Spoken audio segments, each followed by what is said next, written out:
Hi, everyone. Welcome to Finding Your Voice with Scott Gloden. Scott, please take it away. Sashami. Hi, everyone. Thank you so much for being here today. As Ashani mentioned, my day job has nothing to do with writing. And so me teaching writing in any shape or form isn't really what I do, which means it's going to be a little bumpy. But I think it'll be like a fun kind of bumpy, and that is kind of my aim here. I also hear that all the Blue Stoop community members are really easygoing and supporting, which equates to forgiving in my mind. So I'm gonna set up my screen here. Can everyone see that okay? Perfect, all right. Now, one thing that I would love if everyone could do before we jump into it, it's not introductions, because I think we all do that plenty, but on the chat screen, there's going to be the little type your message to this person. If everyone can be mindful to go to that little drop down where it says everyone and scroll down and then just select my name as it applies. We are going to be doing a series of polls throughout the session. And since we don't have polls set up, I want to make sure that just your answers are getting back to me, or just your prompt responses are getting back to me. Because if you allow me at certain points, I would love to share sort of responses to prompts and work through on that end. I'm going to go ahead and kind of kick it off beyond that, though.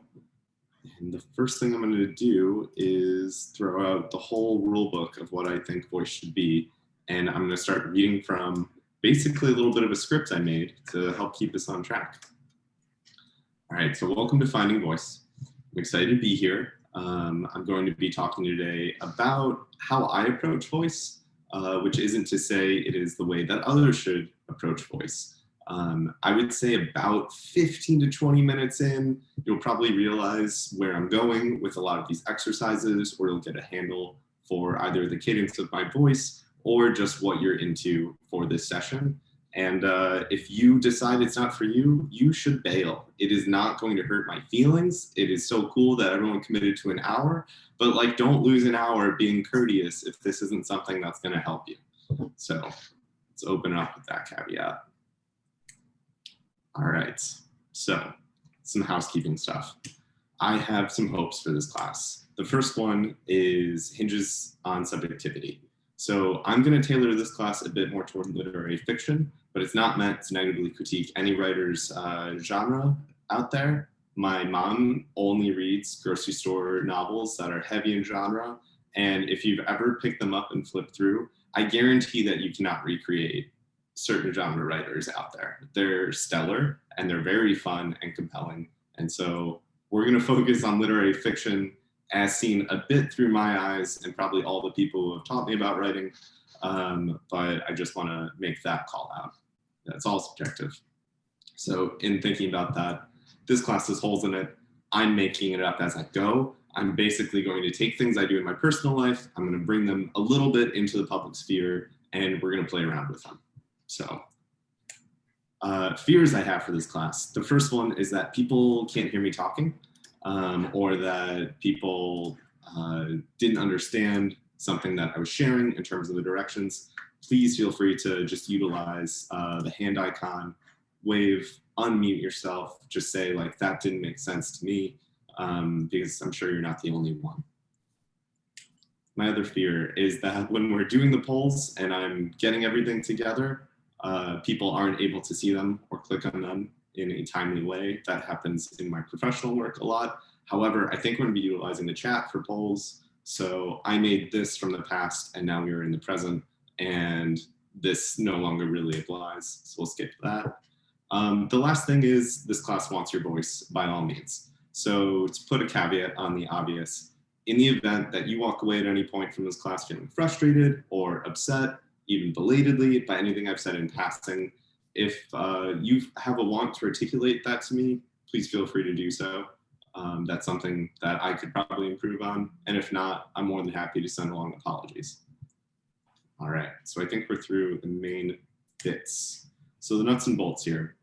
So to kick off, we're going to talk first and foremost about how I go about defining voice. I'm going to ask you to essentially forget all your previous definitions of voice and just kind of stick with mine for 40 minutes. I'm not saying it is like the most winsome like definition of voice out there, but I think that it's simplistic and I think that it's helped me. Oh, no, we're not ready to jump. All right, so with polls, in order to demonstrate how I view my own work, I'm gonna have us focus on some truly legitimate work out there, and then I'm gonna do some exercises where we are zeroing in on word choice, or we are going to be reviewing aspects of another writer's voice that I think we can all get into. Small disclaimers that you are stuck with my selection of books, so I apologize if our reading tastes aren't lining up, but it's where we're at. The next part, SMS text messaging, that just means that you're going to write. I'm going to give some soft examples of what we could write about, and then think about how to review word choice in a specific setting. So I'm going to make that as simple as I can. And then my goal really is to get to a now it's over point. I am a huge fan of cutting things short. So I'm aiming for about 45, 50 minutes. If we make it to that mark and y'all want to talk or have some questions or just, I don't know, just say nice things to one another inside the audience, that's great. And we'll stick around for that. Otherwise, feel free to get the time back. All right, voice. Definitions. So voice for me is a concept that I definitely spent a lot of time in my earlier writing days searching on or reading on or being presented with. And I think that others do a really expert job of like providing different nuts and bolts of what voice can be and how voice can be used to convey something. However, I'm going to just go ahead and reduce all those definitions to just like the smidge of one. And I'm going to say that today's definition is basically going to be that voice is the way you told me a story today in person. I think most of the time, what we forget to do is translate ourselves onto the page because we're preoccupied by just the physical act of writing and what it offers us. So I'm going to try to just focus in on that. So I think the today in person is the most important aspect for me.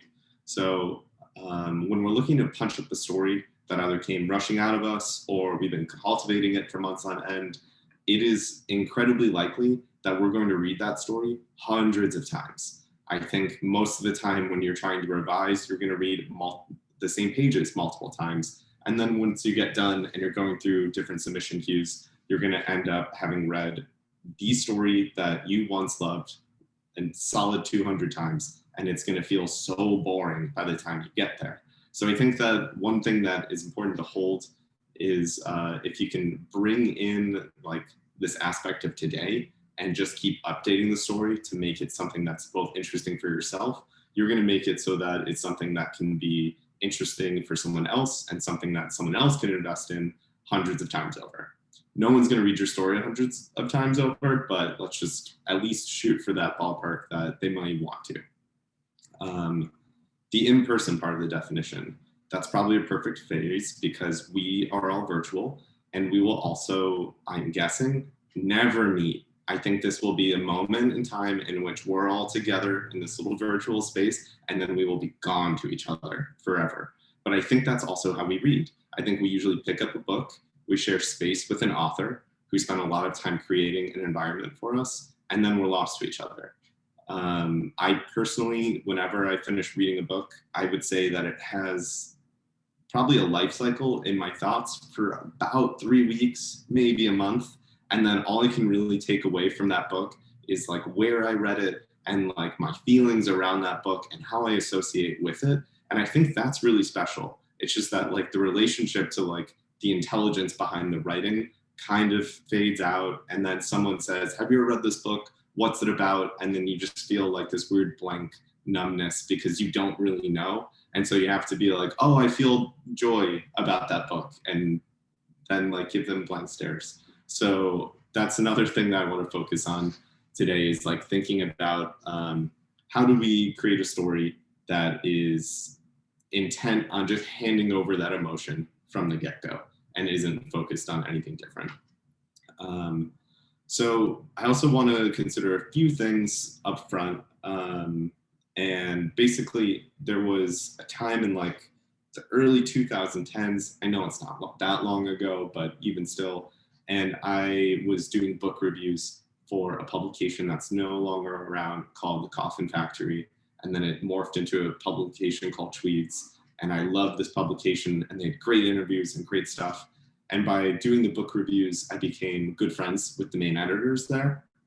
And in reviewing my stories, they never published anything. And they also gave me like some pretty incredible critiques in like loving ways, but I thought I would share a couple of the ones that stuck out that I was kind of pinned up from email. So the first one is, I really enjoy talking with you. I don't enjoy reading your stories the same way. The second is, this is publishable, but a computer could have written it, which is like, feels very legitimate if I go back and reread the little of the writing that I haven't deleted.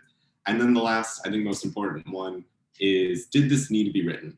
And so I think that's something that we all wonder when we're out and about submitting stories, is we worry that editors are reading our work and they're thinking exactly this. And so to kind of read your story hundreds of times over and just wear down your skin until it's completely raw, like if somebody just says that your story is good, that can be a little bit of a sting because it's so inexact, it's so vague. Most days are good, most things are fine. And so it just makes it harder to like understand if you should keep writing at all. But the point is that you absolutely should at all times keep going forward. And I really think, did this need to be written is a bit of a mantra to me, because it is basically a reminder, that is to say that like, don't write for your reader, but also at the same time, don't ignore your reader either. You know, it's like you want to have this idea that someone is on the other side of you that you are sharing a story with. And so while you don't need to know exactly who that reader is, what they're into, and cater to them, you do have to be aware that like writing is an act of talking aloud on the page, and you do have an intent to have someone listen. So I think when you get to the end of something and are asking yourself, did this need to be written? It's just to say like how does this like support the story? How does this support the emotion of something that I want to hand over to someone?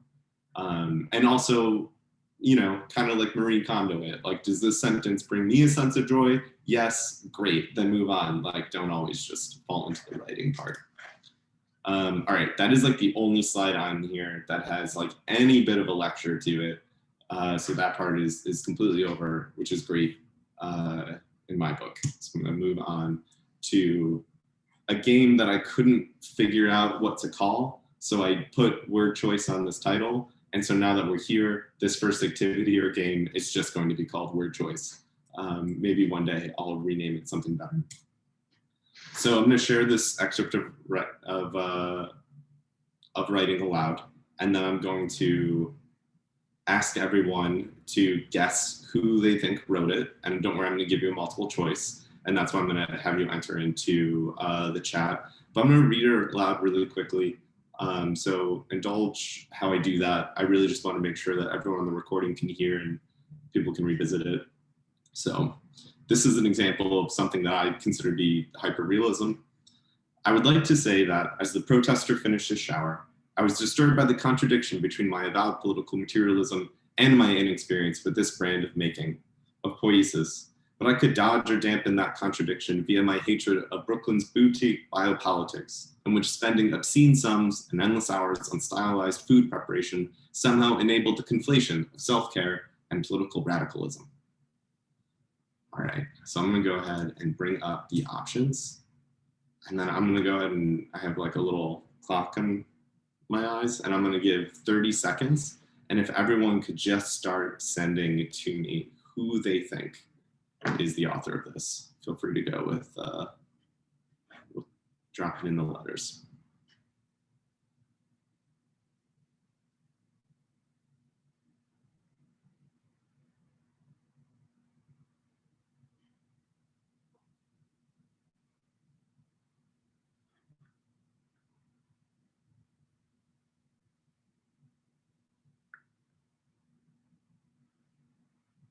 All right, I think we are through it.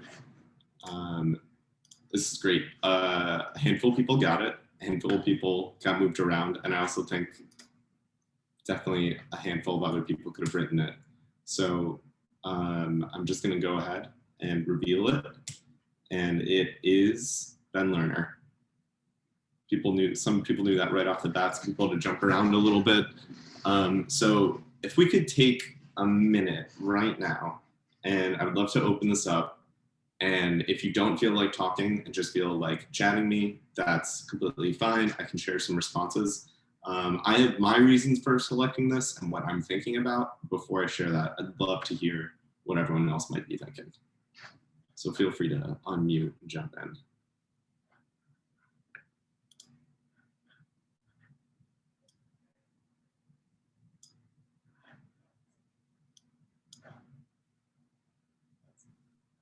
Sorry, you're asking why we thought it could be Ben Lerner?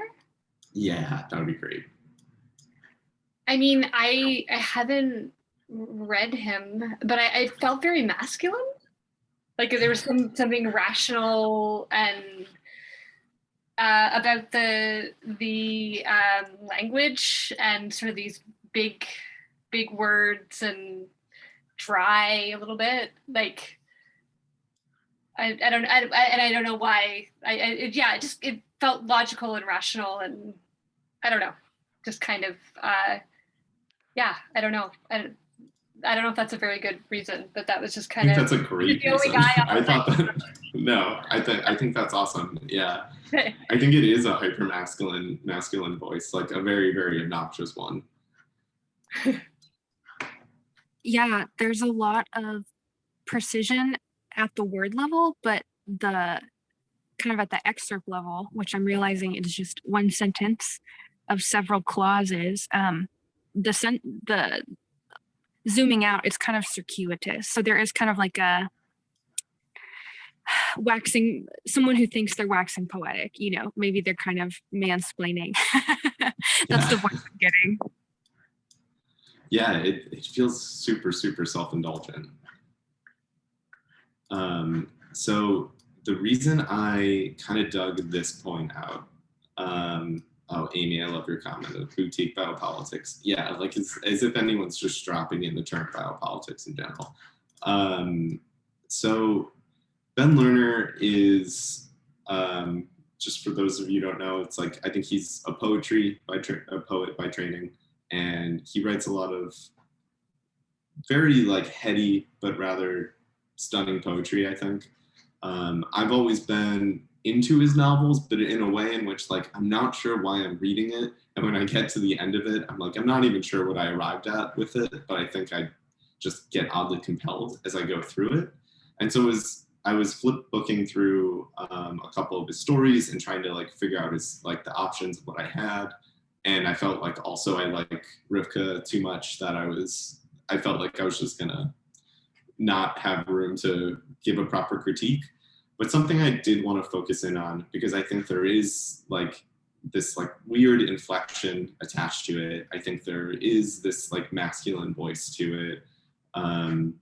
But what I really love is right here when he says, but I could dodge or dampen. And as I was rereading the other night, I was like, all right, I need to like Google this and see if this is like a common phrase that I just like don't know. Because if not, it feels like this moment in which like his more poetic side is coming out, where it's like we have all of this like overly wrought, intelligent language, but then for some reason in route of writing it, he kind of got to this rather, I don't know, nice way of describing like his idea of changing this contradiction, I guess, but where he just left it open, where he's like, I can't actually elect the word that I want. And I know that dodge or dampen are probably not the verbs that would be applied here, but he wanted it there for some reason. And I think it's that same thing of what we were talking about is like, occasionally you're writing to serve a purpose. And I think his purpose was to inflect this novel in a certain way. But I think he left behind pieces here and there where like a flourish sneaks in. And I think it's really important to protect those when we're writing, to just have moments where it's like, yeah, maybe something that's a bit desultory like turns up on the page or on the thing that we're writing. But I think those like parts are, I don't know, really pretty beautiful when they get to like stick around. So this isn't a piece of writing that I like at all, but I do think it's sweet that there's something there about who this writer may be at the core. And I may also be reading too far into it. I don't know, but we're just going to keep doing these examples and teasing out whether or not that's the case. So some more experimental. Tuesday morning, Jillian from Disasters calls. Apparently an airman named Lullerton has poisoned a shitload of beavers. I say we don't kill beavers, we harvest them, because otherwise they nibble through our pollution control devices and polluted water flows out of the retention area and into the Eisenhower Memorial wetland, killing beavers.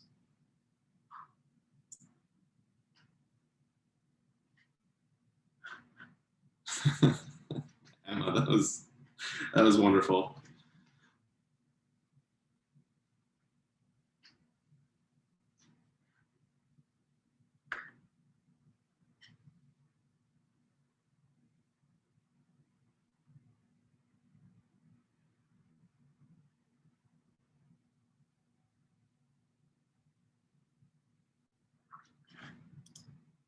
Perfect.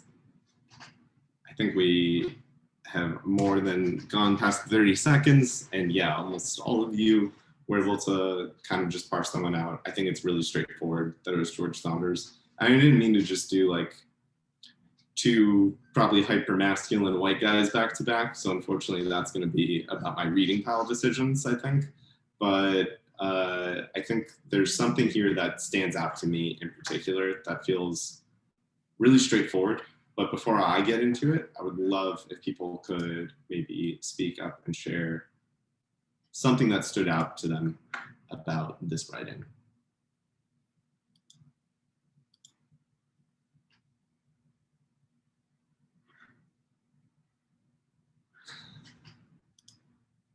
Yeah.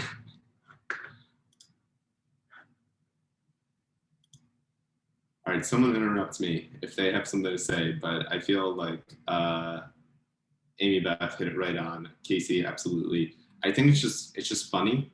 And I think that you have just him saying beavers over and over again, and it just comes out of nowhere that you have this repetition in what is essentially two sentences. And I think that's something that Saunders does really well. Where he has this ability to like both like mind society with a great amount of empathy, and it makes like for really spectacular satirization, because it's not satirization that's just built on sarcasm. It is something that's built on sincere humor. Even when he's at his hokiest, it's always kind of in agreement with the reader that this hokiness has to exist. It's never him trying to force an agenda of what is funny. It just has that natural comedic aspect. And I think when I see like just beavers again and again, it reminds me of kind of like how playwrights work, where if you're ever reading really strong playwrights, you're going to get characters that are speaking in really intelligent sentences, but then they just kind of keep repeating certain phrases again and again, but they do it by turning their inflection around and making it I don't know, just like a really compatible thing for someone who's suspending reality and just wants to focus in on what is being told and what is being gifted over to them. And I was gonna make this as like a call out to ask how many people out there use Scrivener. Feel free to drop in the chat or just put a hand out. Okay, so Scrivener is, I mean, it's basically just like a software. I don't know if it's on a cloud subscription now. When I got it, it was able to be bought and just downloaded and then saved forever with like a primary key. Casey, yeah, it is super overwhelming. I think you do have to like spend some time figuring out how to like reduce what's overwhelming to like keep it as close to a Word doc as possible in times. But something that I really love with Scrivener is that there's a tool inside there that lets you just see how many times a word in your writing has occurred. And so it's just like a counter, and it shows how often every single word shows up. And so it's like at the top, it's going to be like, cool, like you wrote a novel and like you use these prepositions thousands of times, like no surprise there. But then as you start scrolling down, you realize like, oh, like I am using an overwhelming number of adverbs. Like, wow, I am like really obsessed with, in my case, just using the word just. And I'll probably say it so many times. And I'm like definitely not saying it in the form of, I don't know, of what just could be defined as. I keep thinking about the word might. Might also has that same like dichotomy of like, it could mean something, it could mean some misuse of strength or something over here. But like just as a word that I had to like basically come to terms with and realize like, I'm never gonna rest this out of my writing. And so I need to get a handle on it, and I need to like go through my documents that I'm trying to push out there and make sure that I'm either using it in an entertaining way, or I am just literally doing a find and replace all and figuring out what's gonna work. Because clearly I can't control the way that I am talking aloud to people and how these words are falling in, or the way I might be texting people regularly and how those words are falling in. So that's just a quick shout out to Scrivener in that regard. All right, we are through the beavers, so I'm going to jump into another one. He liked her rashness, but he saw that it would not do. She would kill herself in some idiotic way one of these days. She seemed to be afraid of nothing, except bulls. At the mere sight of a bull in a field, she would throw up her arms and fly screaming, which was the very thing to enrage a bull, of course. But she did not mind owning up to it in the least. One must admit that. She knew she was an awful coward about bulls, she said.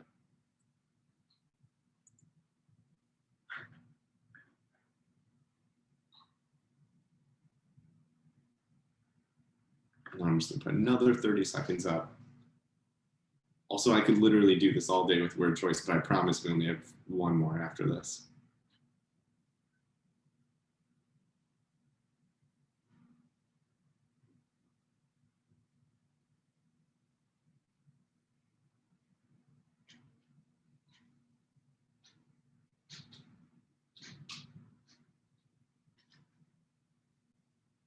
Still have one or two more guesses falling.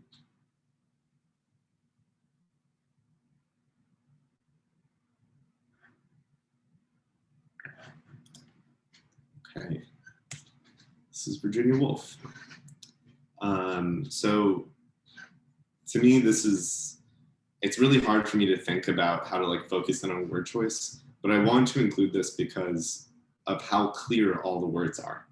I don't think that there's anything that is overdone here. I don't think there's anything that's trying in any certain way. I think there's just absolute sincerity in this writing. And I think that is what is like kind of the magic with Woolf, where she is just probably the funniest person there ever was. But she chooses that comedy. She chooses to make you laugh. She chooses to make you think. She chooses very directly how she's working with things. So is there anything in particular here that anyone wants to talk about?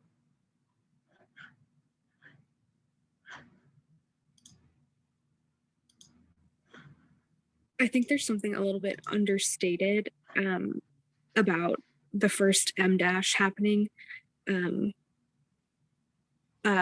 He saw that it would not do, like that. A little bit of formality in that phrasing, I think, brings chuckle.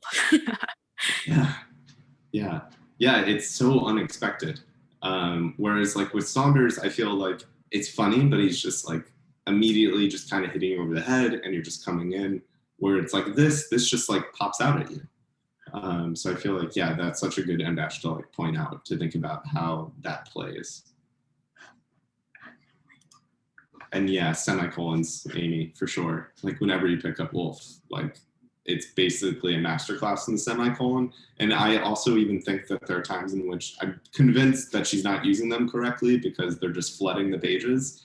But I'm sure that she is, and I just don't know how to use them as adeptly. All right, last one. We made it out of the heights, but we didn't take the highway. My father inched the car from block to block, running every other stop sign. We drove by the bayou on White Oak and over the bridge on Westheimer. Halfway down the East End overpass, I noticed he'd been staring at me.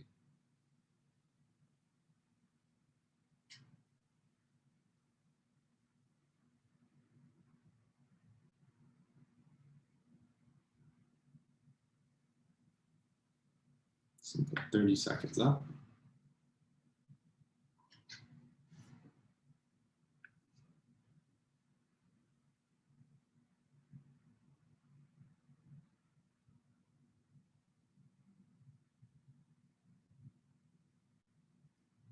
All right, yeah, there are some really good question marks out here on this one. And yeah, it's super, super specific. I think you would probably have to be reading this book alongside me. So it is the only trick question I think I have set up for this. I'm gonna jump this ahead. It's Brian Washington and Lot. So I also even gave Lot the book title because I think even though it's a collection of stories, they're all linked in. If you're not familiar with Brian's work, he's just a young, fast, incredible talent. And I think he kind of combines the best elements of all the voices that we've been thinking on so far, where he has like the same intelligence and like as learner, though it's a bit differently inflected. But he tends to pad really beautiful phrases inside pretty flat language. He also has like kind of the same humor as Saunders, even though it's less about leaning into the absurd. It's letting the absurd kind of just be around. And I know that he also provides like a really wonderful, I think, like take on just modern society, the same way that Woolf does, just really using little energy. I feel like there's always very little happening in his stories, but yet so much is kind of being tacitly passed between the characters that you're somehow like privy to. And it's just very, very engaging. So there's one other thing I want to like quickly point out here. I want to make sure everyone has a second to maybe say if there's anything kind of glaring that stands out for them on this one. Part of the reason why it was probably a little bit tricky to pinpoint.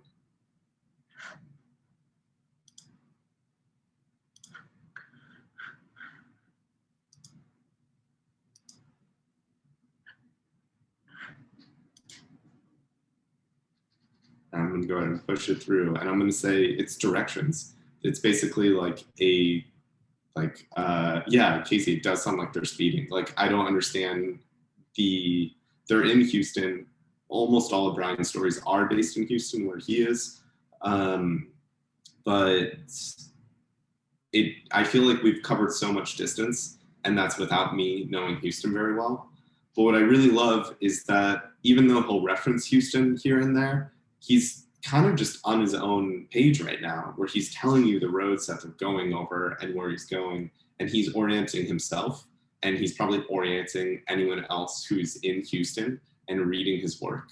And he's just keeping this like very like deep connection back to those other Houstonians. And I think that's a really wonderful choice to make setting something that is incumbent to you and that doesn't have to be explained or articulated and overdone. I lived in New Orleans for a good chunk of my adult life thus far, and I would say that it's really hard for me to read a lot of writing about New Orleans, particularly if it's just people passing through.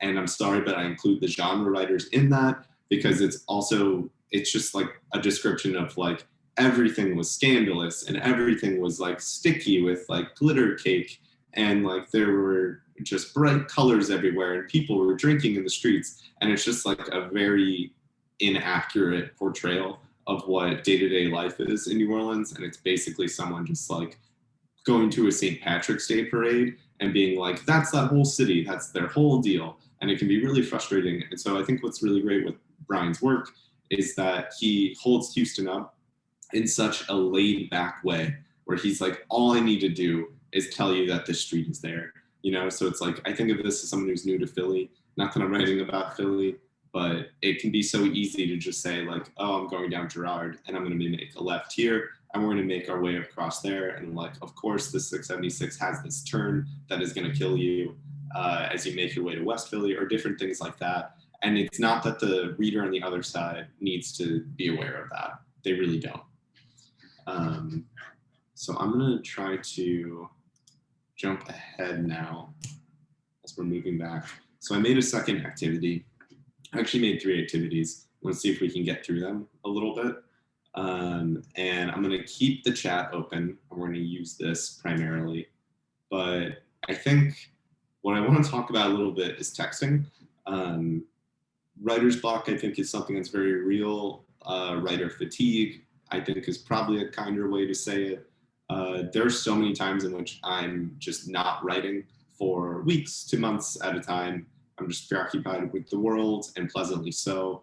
And I think this idea of like there ever being a block is kind of a frustrating concept at all. I think it's something that everyone should be embracing. And in that way, I want to say that when you're texting, I feel like that has become like a new normal of writing. You know, like I don't think that texting is that normal of an act, but I think it's something that we do really frequently. And I can think back to like when texting first emerged, and it was on just like those weird Tech-9 phones where it was just like 3 letters per number and you had to move around, and there were like national competitions about how fast someone could type. And then all of a sudden we like made this transition to keyboards where we can get everything out a lot faster and get used to it. And I think that we're spending a lot of time either auto-selecting words from our keyboards, or we're typing to different friends and stuff like that. And I think that we change the way in which we talk as we text. And so I think sometimes it can be helpful to at least be like, maybe I should revisit my text messages and see things that I do in there, like see some turns of phrase that I make. Because I think oftentimes too, it's like the things that make me laugh most of the days are texts that I receive from people. And there's all these off the cuff things that don't find their way to their writing, or just kind of get buried in these threads that are really wonderful to mine a little bit here and there. So I want to try to make a few prompts and like test out what it would look like if I proposed a text prompt and everyone just took a second in the chat and they responded. And then with everyone's permission, I'll ask directly, maybe I can share some responses and we can think about like how you went about crafting it. And I was just gonna give maybe 2 quick minutes to this exercise. If it feels like this is a bit boring, I'll just skip through it and we'll go right to a writing prompt and close it out. But let's get this going. So go ahead and take 2 minutes, pretend that I just texted you, how does Titanic end again? And then please feel free to just text me back through the chat.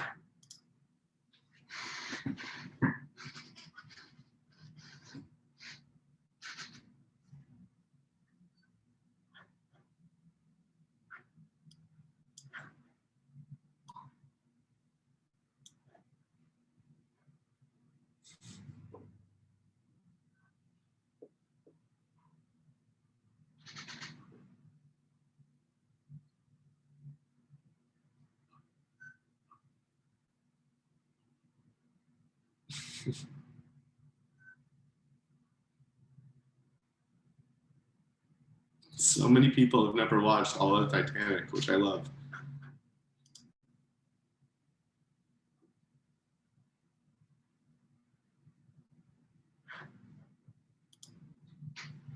All right, I'm gonna go ahead and summarize these. Does anyone mind if I just share these with some anonymity? I'll just go through them. A couple that are really great here that I like is the band breaks up, the old woman throws away $1 million. Another one is Rose lets Jack die because apparently no room on her floating door. Lots of people fell asleep, lots of people just stopped. And then we have lots of people saying like Jack dies, true love lives, bodies floating in the ice, I've never really seen it. Either the pretty old lady remembering, or no, not the bowsprit shot. Okay, amazing. All right, I'm gonna keep going through with these. I have an interview tomorrow. Any advice for me? Oh, you know what? I'm just going to reveal them all, and then feel free to choose one. The last one is, what's pho?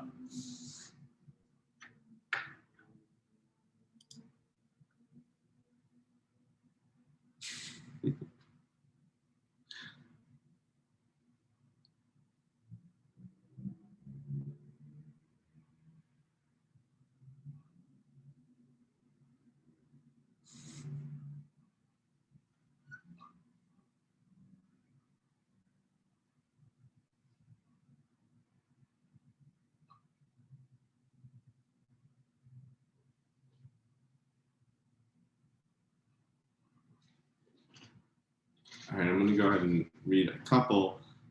For the interview one, I got ones back to back from Rohit and Casey that I really liked. The first one was "Don't be a dick." The second one was "Don't be honest." And I think both of those like tell two distinct stories. One is like great and flat, and the other one is a little bit cagey, and I like that. For pho, it's soup, it's noodles, it's great. Emma wrote, pho is Vietnamese soup, I think. I had it once with a friend who ate it all the time. It was like being a passenger in a car and someone else is driving. So you don't pay attention to the exact turns you're making to get somewhere because you don't have to.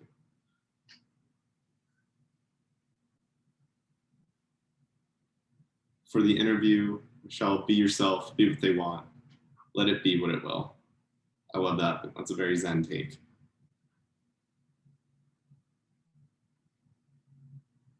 So this is probably easier for me to receive than it is for everyone. I probably should have done it where I didn't want anyone to like feel just, blocked away by the idea of having to submit it through everyone. But I do like seeing all these texts because these are different ones that I would receive from multiple people in a stretch. And it's someone who's making a funny comment, someone who is taking the joke a bit further, or it's someone who's just like, yeah, here's the information. I'm busy today and I'm moving through. And I think those are things that do correspond to story, particularly when it comes to writing dialogue that looks authentic. And I think it can be really hard when you're trying to have your voice also interact with someone else's dialogue. And I do find it helpful to review texts and start thinking about how people respond to me, or where I can shorten words, or where I can maybe try to pull my voice out of a character's voice when dialogue is involved. And I can at least create that distance enough that I can kind of have this fake Q&A with myself. And so I kind of want to use this as an example for when you're wanting to hold on to your voice, but enter in a story that has a lot of dialogue and creating that balance. And that might have been too far-fetched of an idea, but I do like having a quick little session to text back and forth with y'all. So the last thing I was gonna ask, and this is just kind of a reflection point, is when you were texting me, I was hoping that there was something that you were being mindful of. And I wanted the idea of like, did you imagine you were texting me, maybe a close friend? Were you texting everyone here in your mind, knowing that I might read these aloud? Were you not caring about what were you doing? And then again, how did you try to come off? Did you want a helpful like revision of what you should do during an interview, or were you trying to be funny? Were you trying to just like avoid the assignment and do something? I think those are all legitimate choices that we make with voice, where we have to like kind of almost give ourselves these extra assignments about what we're trying to share when we're writing a story and we're creating our voice, that it can be hard to remember about, but there's so much that happens off page that you want to just kind of reinforce as you're going through.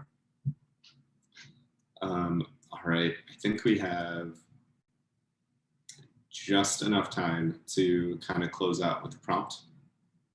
And it's going to be, please feel free to, I would say, take maybe 100 words, read this prompt, and then just throw it into the chat to me. And then maybe if in the next 5 minutes, we could review 1 or 2 of them, that would be awesome. And I'm gonna give everyone just a little bit of time to do this. I'm gonna set a clock for 5 minutes, and I'll keep eyes on how some answers are rolling in. So feel free to just kind of run with this text for a second. I'm going to prompt it right now and just read it. I began working at your bookstore in 1998, fresh out of college. It's 24 years later, and you can no longer afford to keep my incredibly modest salary up and running. You know that I've broken my arms for this job. I love life on hold for it. I've multiple times left work for urgent care because my allergies to your cat, Charles Dickinson, were so severe. Now let me go. So imagine me for this, but also don't have any rules. Feel free to write it in any voice or perspective that you want.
All right, we have just about 20 seconds left.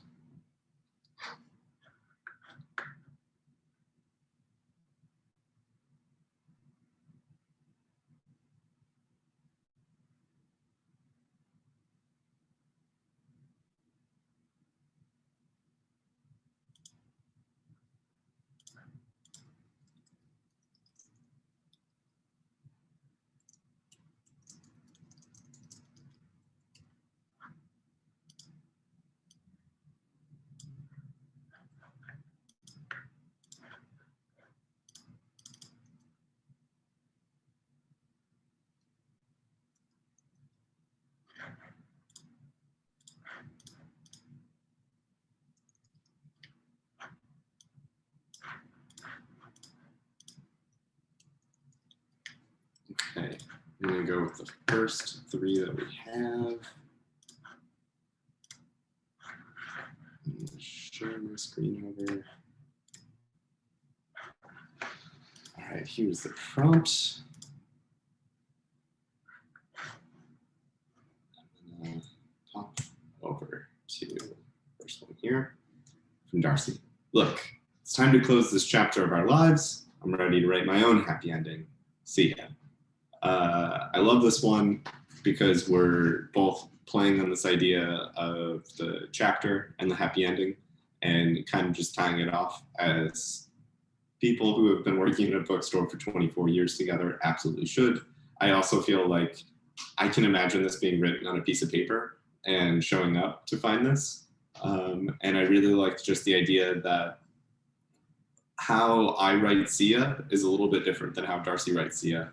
I almost always have a space, and seeing this together for the first time is kind of wonderful for me because I know that I'm probably going to steal that spelling of it. Maybe everyone already uses it, and following it into writing because it just has a very like sing-song look to it.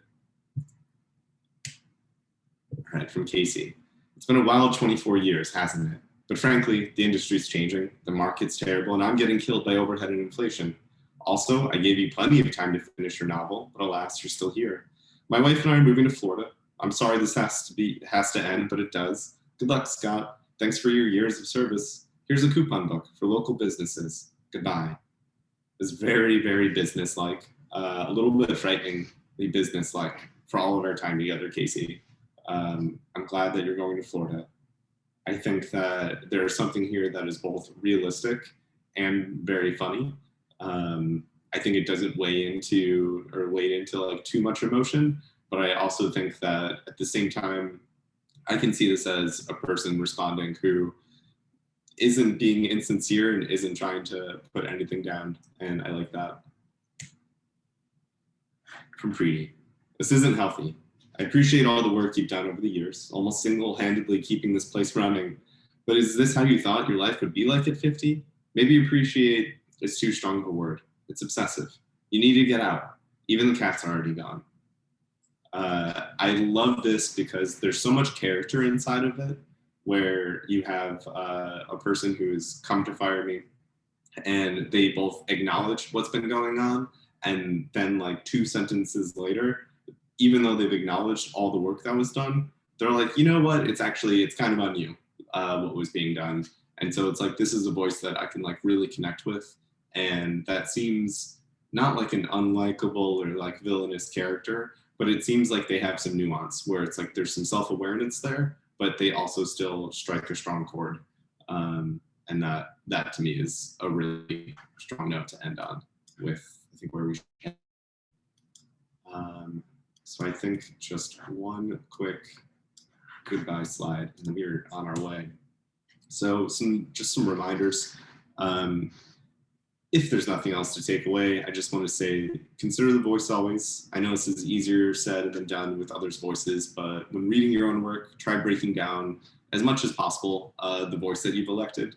Try to make a strong intention for the inflection that you want on the page, for the humor that you're trying to create, if it's going to be sincere humor like Woolf, or if it's going to be something that is a little bit more spastic like a Saunders.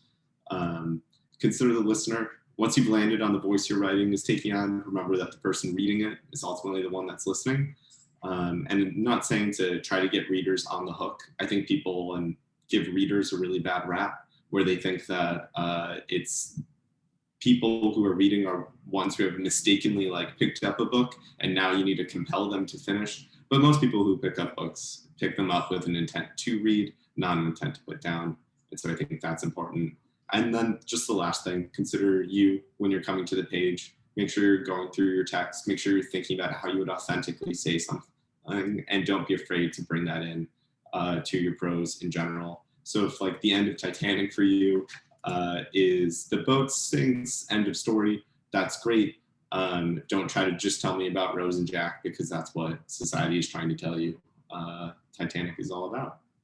So I think that is the absolute end for me. Just want to give a thanks to Ashani for helping to kind of direct everything here.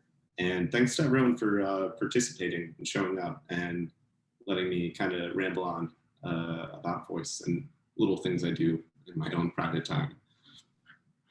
Thank you so much, Scott. What a wonderful session. Really appreciated everything that you had to share with us, as well as appreciated everyone who participated. It was great to see all of that work at the very end. I'm going to throw some links back in the chat for all of you, and otherwise I will see you all next Wednesday. Thank you so much for being here.